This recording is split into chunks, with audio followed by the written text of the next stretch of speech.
하나님 말씀을 봉독하죠. 사도행전 2장 43절로 47절 말씀을 제가 받들어 읽겠습니다.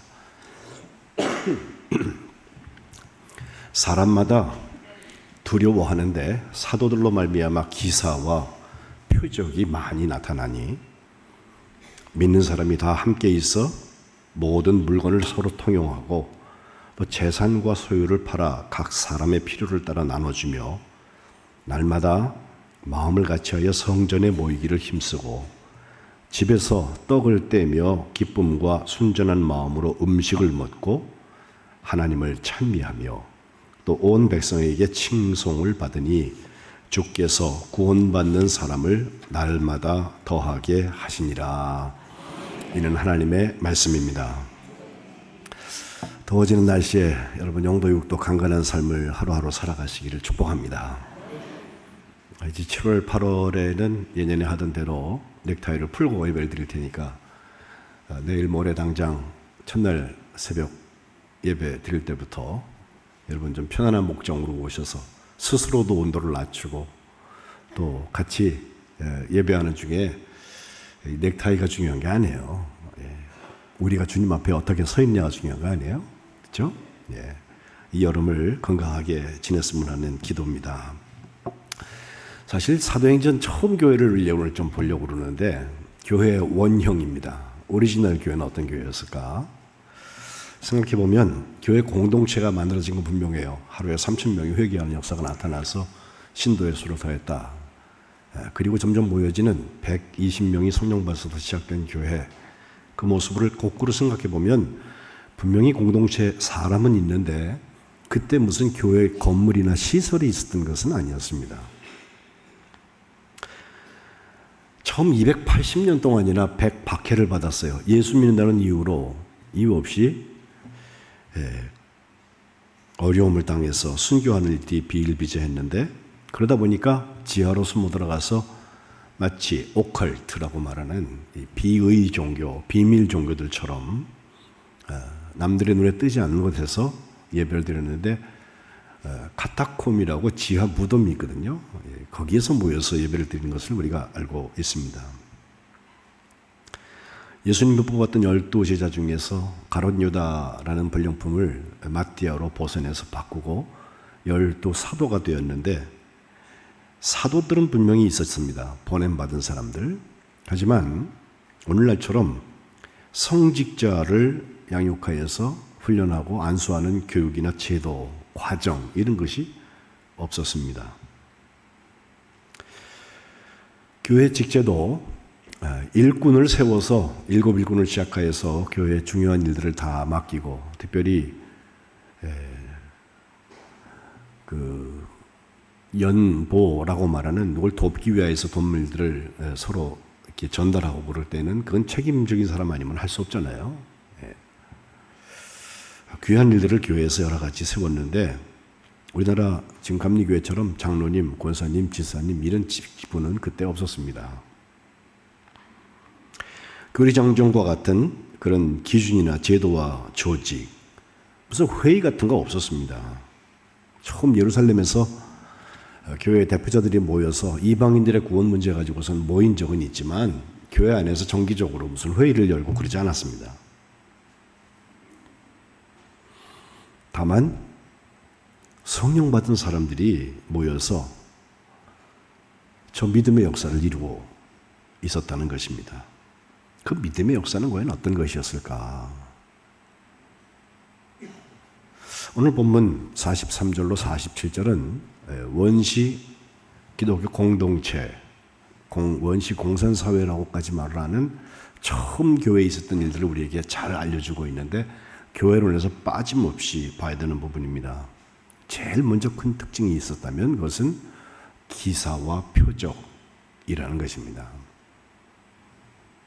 43절에 사람마다 두려워하는데 사도들로 말미암아서 기사와 표적이 많이 나타났다. 원문에 보면 복수로 되어 있어서 기사들과 표적들이 많이 나타났다라고 했는데 이 기사와 표적은 사실 예수님께서 승천하시면서 주셨던 많은 이야기 중에서 마가복음 맨 끝에 나오는 말씀이 잘 설명해 주고 있어요. 마가복음 16장 15절부터 보면 너희는 온 천하에 다니면서 만민에게 복음을 전파해라 하면서 믿고 세례받는 사람은 구원을 얻을 것이고 믿지 않는 사람들은 정죄받는다 하신 다음에 믿는 자들, 그리스도인들이죠. 믿는 자들에게는 이런 표적이 따른다 그랬거든요. 5가지 이야기를 하셨는데 그들이 내 이름으로 귀신을 쫓아낸다 그랬어요. 예수 이름으로 귀신을 쫓아낸다. 2번째는 새 방언을 말한다. 처음 교회가 오순절 성령 강림했을 때 새 방언이 시작되죠. 그 다음 뱀을 집어 올린다. 바울이 이제 로마로 호송되는 배에서 배가 풍랑 맞은 다음에 만났던 그 섬에서 이 일을 직접 경험하기도 하죠. 무슨 독을 마실지라도 해를 받지 않는다. 육신의 해는 일어날 수 있어도 그들의 영혼이 조금도 해받지 않았습니다. 그리고 5번째는 병든 사람에게 손을 얹으면 낫는다. 이것을 표적으로 주님께서 설명해 주셨는데 오순절 성령 강림에서 시작하여서 교회가 지금까지 이 일들을 감당하고 있습니다. 새 방언을 말하기 시작했던 성령의 말하게 하심을 따라서 말했던 역사에서 시작해서 그 각양 은혜의 선물, 은사의 역사가 교회를 교회되게 하는 것입니다. 만안교회가 이제 54주년을 지나고 앞으로 또 나가야 되는 길이 굉장히 먼데요. 55주년에는 어떤 모습으로 변모해 있을까? 여러분 상상해 보시지 않습니까? 다 변해도 좋은데 이것만큼 바뀌면 안 되는 것이 기사와 표적이 나타나야 돼요. 기사와 표적은 우리가 마음대로 못해요. 성령께서 하셔야 되는 것입니다. 새 방언의 얘기 다시 말씀드립니다. 사도행전 2장 11절에 보면 각 지방에서 와 있던 그 사람들이 성령의 역사를 가만 보면서 무슨 바람 소리가 어떻고 불의 혀같이 갈라지는 것이 임하고 그건 그들이 경험한 거고 그들이 나와서 했던 그 말들이 우리가 우리 동네 말로 우리의 각 언어로 하나님의 큰 일 그것을 말하는 것을 듣고 있다라고 얘기를 시작을 했는데 그 내용을 베드로가 첫 번 설교에서 쭉 설명하면서 33절에 예수님께서 약속하신 성령을 아버지께 받아서 너희가 보고 듣는 이것을 부어주었다. 방언이라고도 말할 수 있지만 성령의 역사라고 광의로 해석할 수 있는 것입니다. 이건 우리가 하는 게 아니라 성령께서 하시는 거라는 거예요. 그러니까 기사와 표적이죠. 그 새 방언은 이상한 말 내가 모르는 말을 했는데 상대가 알아들었다는 소통의 역사이기도 하지만 사실 진짜 중요한 것은 무슨 이야기를 담았느냐가 아니에요. 그 속에. 베드로의 설명에 보면 2장 38절에 보면 너희가 회개하여서 각각 예수 그리스도 이름으로 세례받아서 죄사함 받아라. 그리고 성령의 선물을 받게 된다. 너희도 성령의 선물을 받는다. 이것이 우리가 어찌할꼬 지난주에 말씀 전하는 마음의 찔림을 받아서 어찌할 거라고 묻는 사람들에게 내렸던 처방인데 결론은 이 패역한 세대에서부터 구원을 받아라. 40절에 선언하고 있습니다. 이 일을 사도 바울은 빌립보 감옥에서 자기가 밤새도록 정말 찬송하고 기도하다가 빌립보 옥문이 열려서 도망갈 수 있는데 도망가지 않고 그 간수를 구원하는 얘기가 나오는데 간수가 그래요. 내가 어떻게 하면 구원받겠냐고 나중에 물었을 때 한 얘기 사도행전 16장 31절 다 같이 한번 읽읍시다. 시작. 이르되 주 예수를 믿어라. 그리하면 너와 네 집이 구원을 받으리라 하고. 아멘. 저게 사실 복음이에요. 그리고 이전에는 저런 말 안 했어요. 사울은 이전에 어떤 사람이었어요? 바울 되기 전에, 변화되기 전에, 다메섹 이전에. 예수 이름으로 뭐라 말하는 사람들이 있는데 이 사람들 이상한 사람들 같아. 그래서 잡으려고 갔던 데가 다메섹이거든요. 근데 거기서부터 그의 이름이 바뀌어져서 말이 바뀌어지고 새 방언을 말하기 시작을 하는데 그 말 속에 담긴 것은 주 예수를 믿으라. 그러면 너와 내 집이 구원받는다는 거예요. 이게 믿지 않는 사람들한테는요 이상한 말로 들려요. 아니, 믿으려면 너나 믿지 왜 나한테까지 그래? 예? 근데 우리가 그 말을 하는 이유는 주님께서 하라고 그러셨기 때문에 하는 것도 있지만 내게 가장 소중한 말이기 때문에 그래요. 그리고 이것은 성령께서 말하게 하시는 거예요. 아니, 멀쩡한 사람이 멀쩡한 사람 보고 왜 주 예수를 믿어라 그래야 구원받는다는 말을 왜 하겠어요? 예? 우리의 입술에 성령께서 담아주시는 새 방언이 있으시기를 주님의 이름으로 축복합니다. 두 번째, 이 기사와 표적 중에 나타나는 것 하나는 말씀드린 치유의 문제, 그리고 축사, 귀신을 쫓아내는 이야기예요. 사실 사도행전에 보면 5번 정도 병고침과 또 축사가 크게 일어났던 일들을 설명하고 있는데, 제일 먼저 바로 이 설교 다음에 3장에 가면 성전 미문에 앉아있던 안진뱅이를 기도하러 올라가던 베드로와 요한이 일으키는 역사가 나타나거든요. 사실 말만 가지고 말이 이상한 말을 하면서 우리에게 우리 동네 말로 말을 한다, 외국어를 갑자기 말하게 됐다, 소통이 일어났다, 그것 가지고는 그 사람들에게 큰 증거가 되지는 않았을지도 몰라요. 쟤들 이상했나 봐, 새술에 취했나 봐, 이렇게 비아냥대는 사람도 있었잖아요. 그런데 수십 년 동안 그 자리에 앉아있던 거린을 일으켜 세우는 치유의 역사는 전혀 다른 차원이었습니다. 뭘 좀 얻을 게 없나 그러고 들어가는 사람에게, 구걸을 하던 그 거린에게 베드로가 하는 말이죠. 6절, 은과 금은 내게 없지만 내게 있는 이것을 네게 준다 하면서 나사렛 예수 그리스도의 이름으로 일어나서 걸어라. 그리고선 오른손을 잡아서 일으키는데 발과 발목에 힘을 얻고 뛰어서서 걸어가면서 그들과 함께 성전으로 들어갔다. 몸이 불편한 사람들은 그 당시에는 성전에 못 들어갔습니다. 온전하지 않기 때문에. 근데 같이 들어가면서 걷기도 하고 뛰기도 하면서 하나님을 찬송했다는 거예요.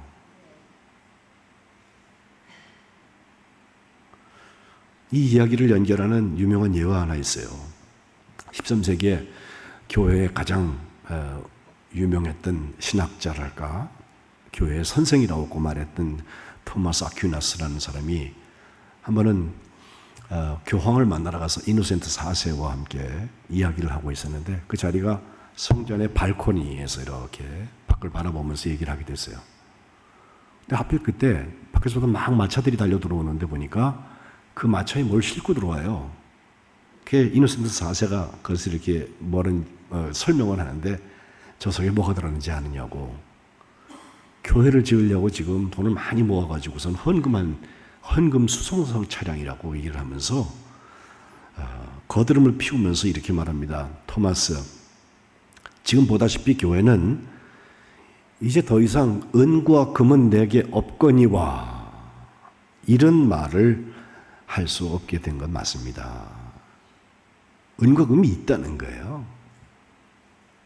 근데 그때 토마스 아퀴나스가 교황에게 하는 말 맞습니다. 하지만 교황선아, 교회는 이제 일어나 걸으라는 말도 할 수 없게 됐습니다.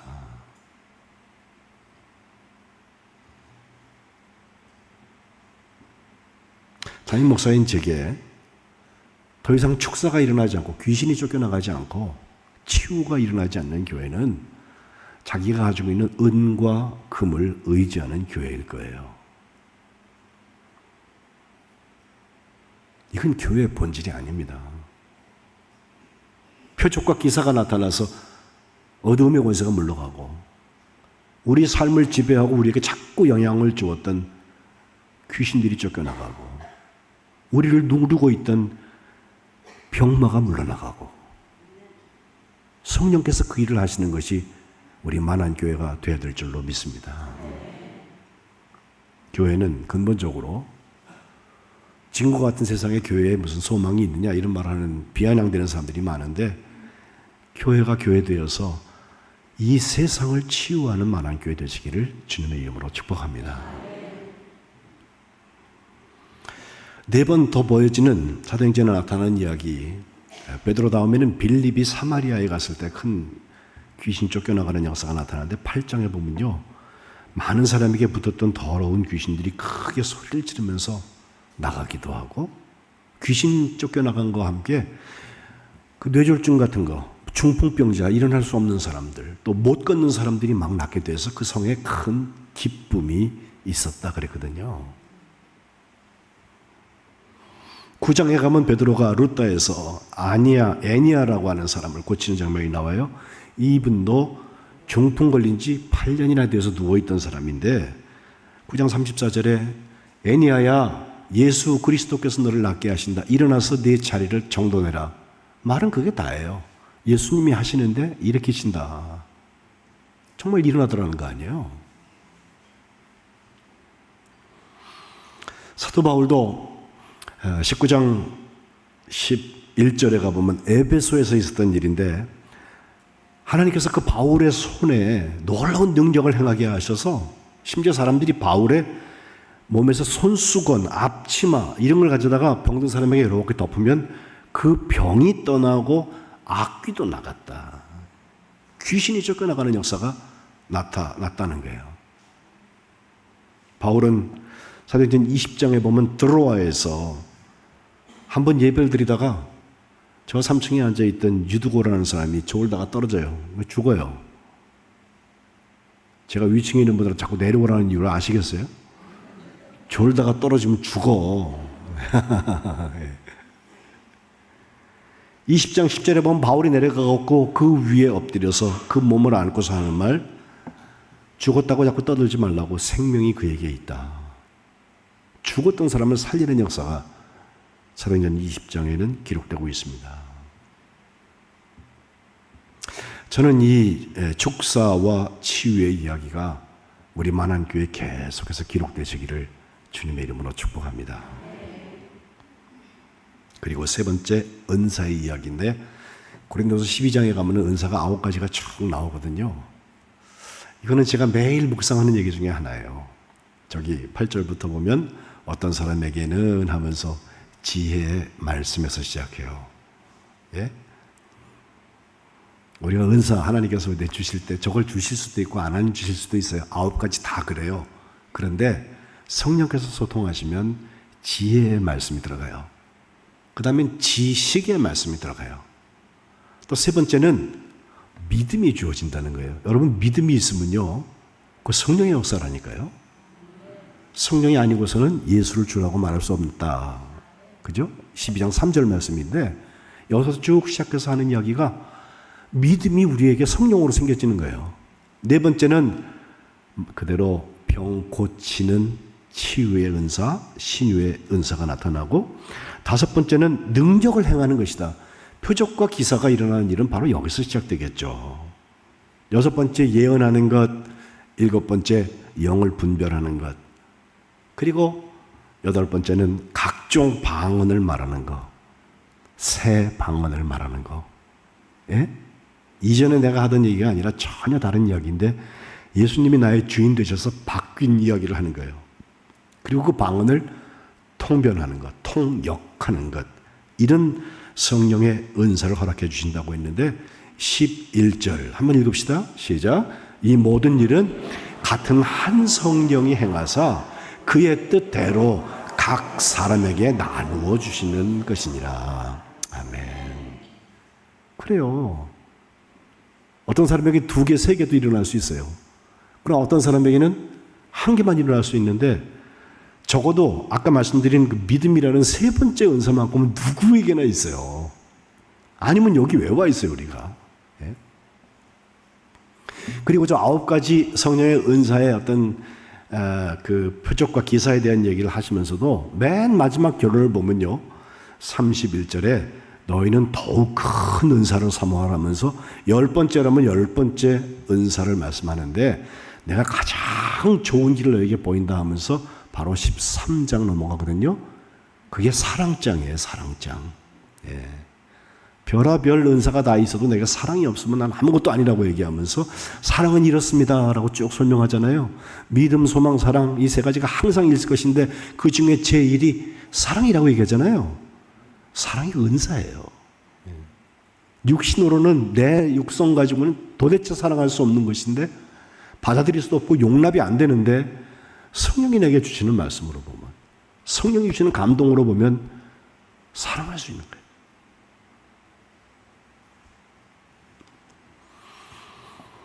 쇠렌 키에르케고르라는 철학자면서 신학자가 냉소적으로 일갈한 일이 있어요. 예수님은 가나에서 물을 포도주로 만드는 기적을 행하셨는데 오늘날 교회는 더 놀라운 능력을 행하고 있습니다. 그들은 예수님이 바꿔놓으신 그 포도주를 다시 물로 만들어버리고 있습니다 라고 말해요. 성령이 충만하여서 지금 말씀드린 것처럼 새 방언이 말하고 기사와 표적이 나타나고 정말 각종 성령의 은사들이 충만하게 나타나는 교회가 되지 않는다면 결국은 주님이 만들어 놓으신 포도주를 다시 물로 만들어버리는 거랑 똑같습니다. 인공지능이 지금 삶에 가까이 와 있어요. 이미 많이 진행이 돼서 접근해 있고 우리 어르신들은 인공지능도 지금 뭔가 그러실 텐데 젊은 사람들은 우리보다 훨씬 더 디지털 원주민이니까 쉽게 그것을 받아들이는 것 같아요. 쉽게 받아들이기 때문에 더욱더 조심해야 되는 부분이 있어요. 인공지능이 성령의 역사를 이룰 수 있을까? 성령에 대한 설명은 많이 해줄 수 있어요. 챗 GTP를 보면.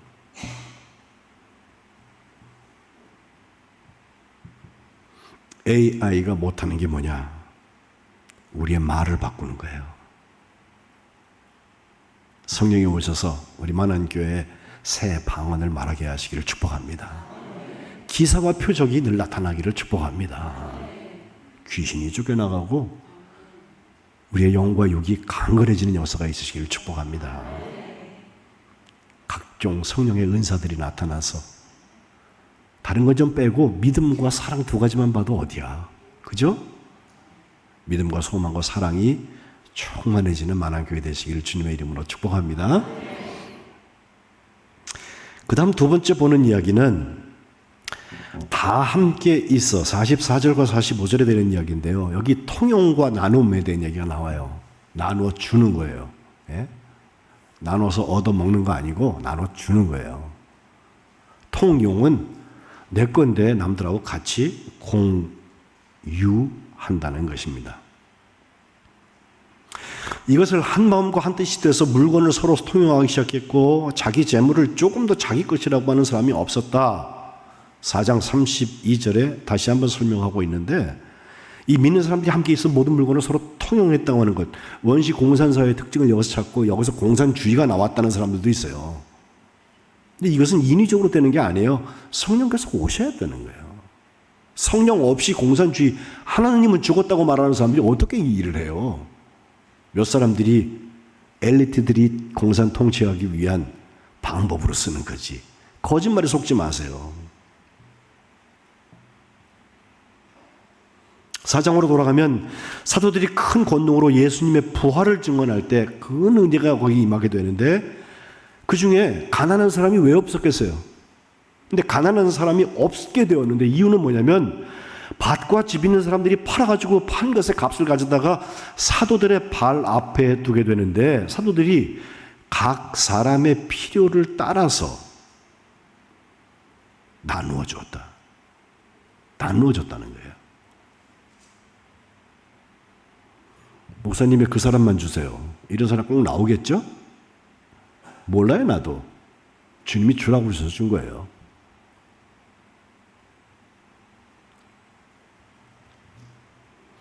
바나바를 보세요. 36절부터 나오는 사람인데 이게 처음 교회에 사울이 바울 되게 하는데 가장 큰 역할을 했고 첫 전도 여행을 같이 갔던 사람 아니에요? 인정받는 교인이에요. 인정받는 그리스도인인데 이 사람 레위 족속인데요. 이름이 원래 요셉이에요. 위로의 아들이라고 바라고 얘기를 해서 교회에 바나바들이 많아져야 되는데 이 사람이 처음 했던 일은 37절에 밭이 있는데 밭을 팔아가지고서 그 값을 가지고 사도들 앞에 발 앞에 두었다. 이 헌신이 그를 통하여 나타났는데 그 다음에 그게 어떻게 쓰였는지에 대한 얘기는 없어요. 근데 말씀드린 대로 각 사람의 필요를 따라서 나눠줬을 거예요. 오늘 교회 안에 어떤 관행이나 체질이나 어떤 무리들이 만들어 놓은 집단이 카르텔을 만들어가지고 비본질이 본질에 선행하는 일이 자꾸 일어난다면 성령의 역사에 방해를 받습니다. 그런 사람이 예수님이 만들어 놓은 포도주를 자꾸 다시 물로 바꿔놓는 거예요. 하루속히 고칠 일입니다. 그거 고쳐지면 달라져요. 사람의 크기는 사랑의 크기라는 말이 있죠. 교회의 크기는 무엇입니까? 나눔의 크기예요. 교회가 무엇을 통용하고 어디에 나누고 있는가, 그게 성령이 관심 마시는 곳에 우리가 쓰임을 받고 있는가의 주소가 교회가 교회되는 이유예요.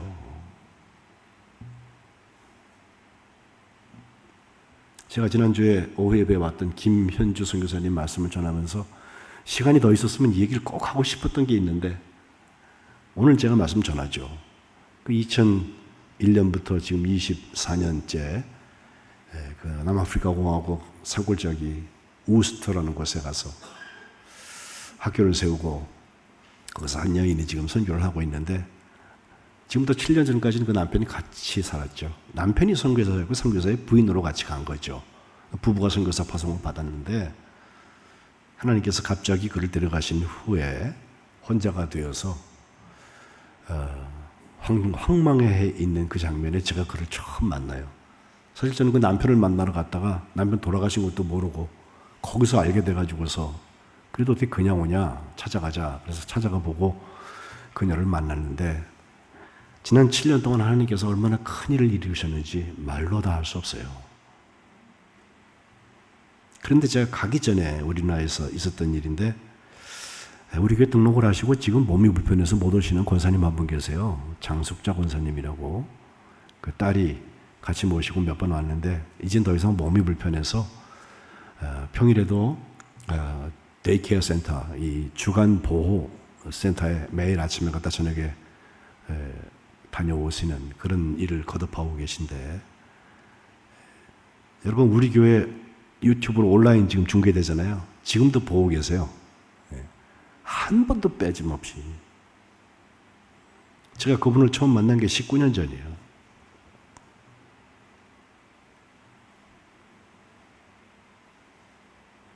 그분은 25살에 결혼해서 3남매를 낳으셨는데 26세 영미를 낳고 29에 영신이를 낳고 33살에 상덕이라는 아들을 낳아요. 2녀 1남. 그리고 45이 되었을 때 결혼 20년 만에 하나님께서 남편 최권사님을 하나님 나라로 데려가세요. 병사하셨습니다. 그리고 11년이 지난 다음에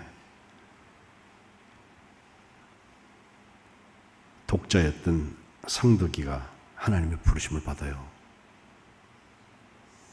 이것도 정말 알 수 없는 일이에요. 어제까지 멀쩡했는데 오늘 아침에 하나님 나라에 가 있는 거예요. 두 딸과 엄마가 남았습니다. 우리 권사님이 61세가 되었을 때 큰딸 영미가 그 당시에 화원을 조그만 걸 하고 있었어요. 꽃가게. 그러면서 교회에 이 재단 장식 또 대표팀에서 교회에 늘 섬김을 하고 있었는데 그 딸이 결혼을 해서 슬하에 두 딸을 낳고 인진이 인영이 그 어린아이가 있을 때부터 제가 계속 봐왔고 그 성장을 꾸준히 봤기 때문에 어떤 아이들인지 알고 있는데 2년 전에 미국으로 이민을 가게 됐어요. 큰딸이 가고 나서 이제 둘째 딸인 차녀 영신이 혼자 어머니랑 살고 있는데 치위생사로 치과병원에서 우리 스케일링도 해주고 그런 일들을 하고 있는데 교회에서는 교회학교 교사로 말없이 제가 몇 년이 되도록 그녀가 말하는 것을 한마디도 들은 적이 없어. 그렇게 그 자리를 지키면서 섬겼던 귀한 하나님의 딸들인데 제가 바로 남아프리카 공화국 우스터에 갔던 그때 뭐 어딘지도 모르고 누군지도 모르는 때인데 제가 처음 그 장권사님 가정과 같이 목회했던 12년째 되는 해인데 권사님이 제가 간다고 했더니 찾아오셔가지고 봉투를 하나 주시는데 어디서 미화 500불을 바꿔놓으셨어. 그걸 제게 주시는 거예요. 그래서 제가 그 선교여행 다니는 기간에 하나님 이걸 어디다 쓰실까? 그 기도만 하고 있었거든요.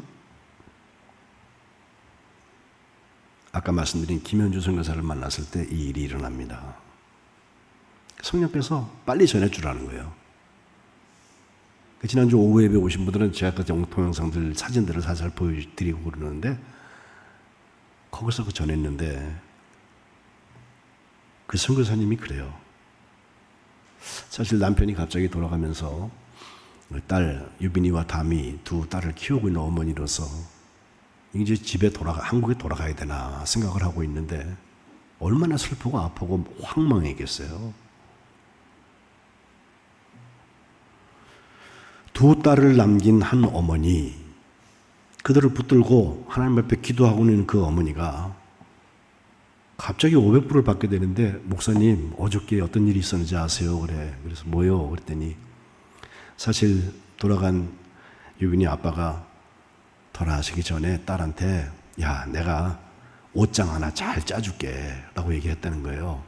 기다리고 있었는데 갑자기 심장마비로 하나님 불러가셨어요. 그래, 엄마 된 마음에 안타까움이 있어서 야, 나중에 돈 생기면 저거 해줘야 되겠다 슬퍼서 어저께 목수를 불러갖고 물어봤더니 견적이 500불이래. 그 500불이 돈이 어디 있어요? 그래서 알았어요, 나중에 부를게요. 그러고 보내버렸는데 그 다음날 자고 일어났더니 제가 나타나갖고 그 봉투를 전해드리는 거야. 자기가 열어보서 깜짝 놀라죠.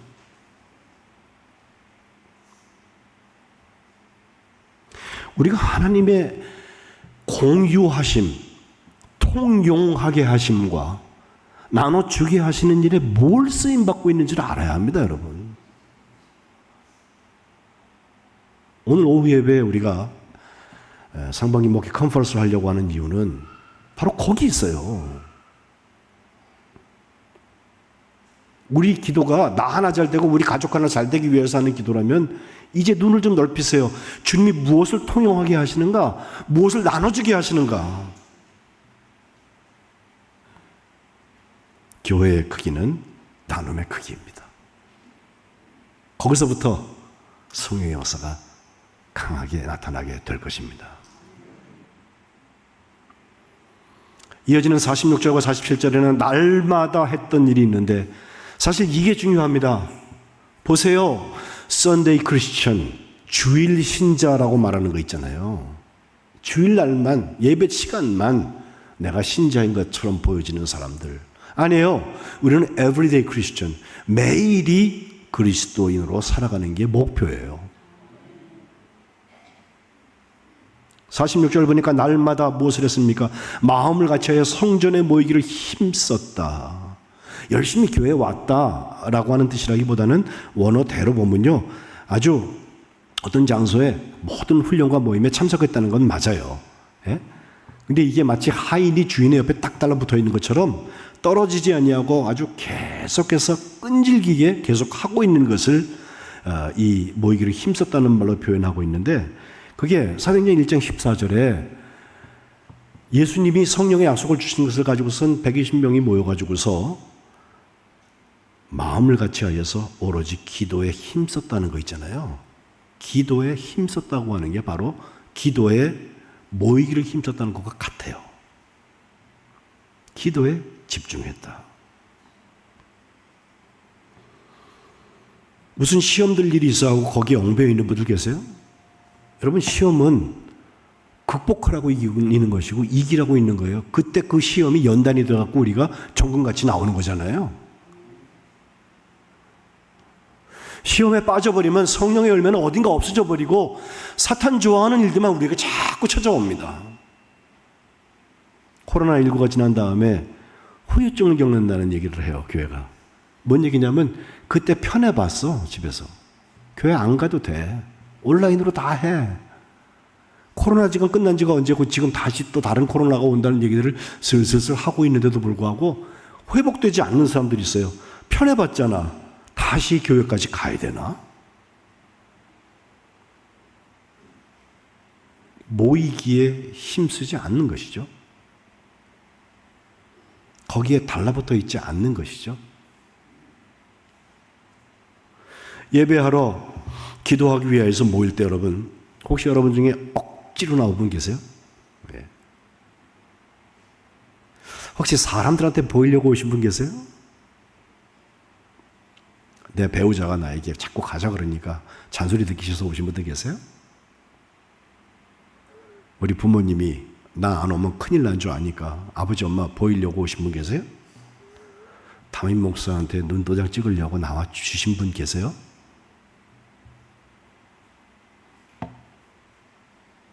심지어 예배나 기도에 습관을 쫓아라는 말은 사실은 중요한 얘기예요. 예수님께서 겟세마네 동산 가실 때 누가복음 22장 39절에 보면 습관을 따라서 감난산에 가셨다. 늘 가시던 대로 가셨다는 거거든요. 그때 제자들이 따라가는데 거기서 마지막 기도를 하시는 거예요. 제가 여러분께 드리고 싶은 말씀은 그거예요. 성령께서 우리에게 임재하신 다음에 우리가 모이기를 힘쓰는 자리에 가면요, 하나님께 날아가는 게 그렇게 간절해요. 가면 좋고 안 가면 할 수 없는 게 아니에요. 이거 없으면 뭐 큰일 날 것 같아. 그래서 사모가 되는 거예요. 하나님께 나아가는 그 발걸음에 우리가 설레임이 있어요. 오늘은 어떤 말씀으로 내게 주님께서 영혼을 만족하게 하실까? 우리가 기도할 때 하나님의 응답이 어떻게 나타날까? 기대가 있어요. 그리고 성령께서 주시는 기쁨이 있어요. 야, 이건 불같이 내리는 역사가 있지만 강물같이 흐르는 기쁨이 있어요. 배에서 생수가 솟아나는 그런 기쁨이 있어요. 예배 시작에 제가 히브리서 10장 말씀을 읽었습니다. 11장이 믿음장인데 우리 교독했죠? 바로 앞에 10장에 보면은 참마음, 진실된 마음과 온전한 믿음으로 하나님께 나아가자 그래요. 모이기에 힘쓰는 거예요. 그래서 25절에 모이기를 피하는 어떤 사람들이 습관처럼 하지 말고 오직 서로 잘 권면하여서 주님 오실 그날이 가까이 오는 것을 보면 볼수록 더욱 그렇게 하자 말이에요. 여러분, 어떤 사람도 내일 일을 알 수 없죠. 그리고 어쩌면 오늘 이게 마지막 기회일 수가 있어요. 우리 인생에 어느 때가 오면 내가 가고 싶어도 가지 못할 때가 와요. 베드로도 지금 젊어서 네가 원하는 대로 많이 돌아다니지? 주님께서 마지막에 하신 말씀은 뭐예요? 나중에 나이 먹으면은 허리띠에다가 누가 끌매가지고 끌고 다닐 거야. 그렇게 말해요. 인도함을 받는 역사가 그렇게 나타날 수도 있어요. 그러니 기회 있는 대로 마음을 같이 하여서 성전에 모이기를 힘쓰는 교회가 되시기를 축복합니다. 제가 찾는데 주님은 얼마나 찾으시겠어요?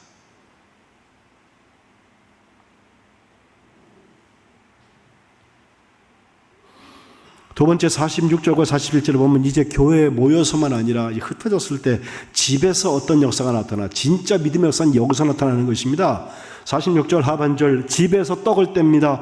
기쁨과 순전한 마음으로 음식을 먹습니다. 아가페 식사라고 하는데요, 이게 사랑의 식사예요.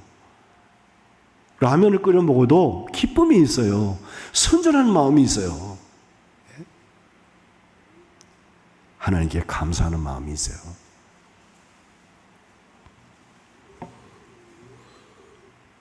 47절 상반절에는 그 집에서 하나님을 찬미하는 것입니다. 온 백성에게 칭송을 받는 것입니다. 기억하십시오. 백성들이 우리를 칭송하는 거는요, 교회가 막 커져서 교회가 그냥 몇 년 만에 교회를 또 짓고 막 그냥 최신식으로 뭐가 일어나고 사람들이 구름대같이 몰려들고 몰려나가는 것 때문에 우리를 칭송하는 게 아니라 집에서 순전한 마음과 기쁨으로 떡을 먹는 사람들, 집에서 하나님을 찬미하는 사람들, 이 사람들이 온 백성에게 칭송받을 가능성이 있는 사람들이에요. Everyday Christian. 매일매일 그리스도인을 사는 거예요. 만안교회가 부흥되기를 여러분 원하시잖아요.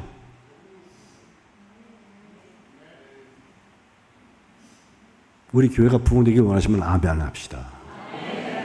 어떡하냐? 40절 마지막에 간단하게 나와요. 주께서 구원받는 사람을 날마다 너희에게 더하게 하시다. 등록 신자가 물론 늘어날 거예요. 근데 이건 제가 하는 게 아니에요.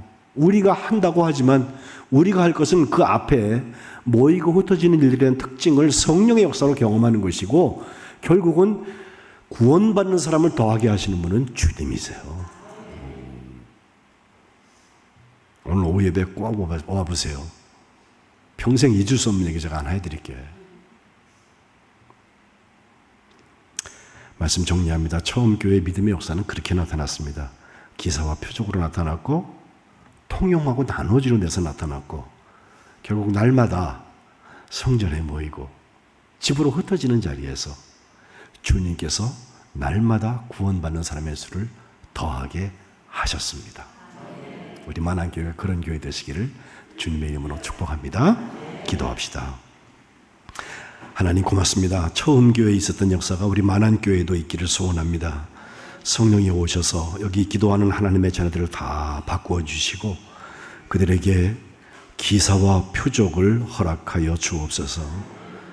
우리의 삶에 한 번도 안 해보았던 그 말, 예수님이 나를 구원하셔서 주인 되셨다는 말을 하게 하시고, 우리에게 어두움의 권세와 귀신의 역사를 다 내쫓아 주시고, 우리의 영혼과 육신을 치유하셔서 강건케 하여 주옵소서. 각양 은사를 허락하시되 믿음과 사랑의 은사가 넘치게 하여 주옵소서. 우리가 통용할 수 있는 마음 주시고 나눠주는 교회 되게 하여 주옵소서. 날마다 모이기에 힘쓰게 하시고 날마다 주님께서 주시는 은혜를 체험하고 나누는 축복의 통로가 되어서 주님께서 구원받는 사람을 더하게 하여 주옵소서. 예수님의 이름으로 기도합니다. 아멘.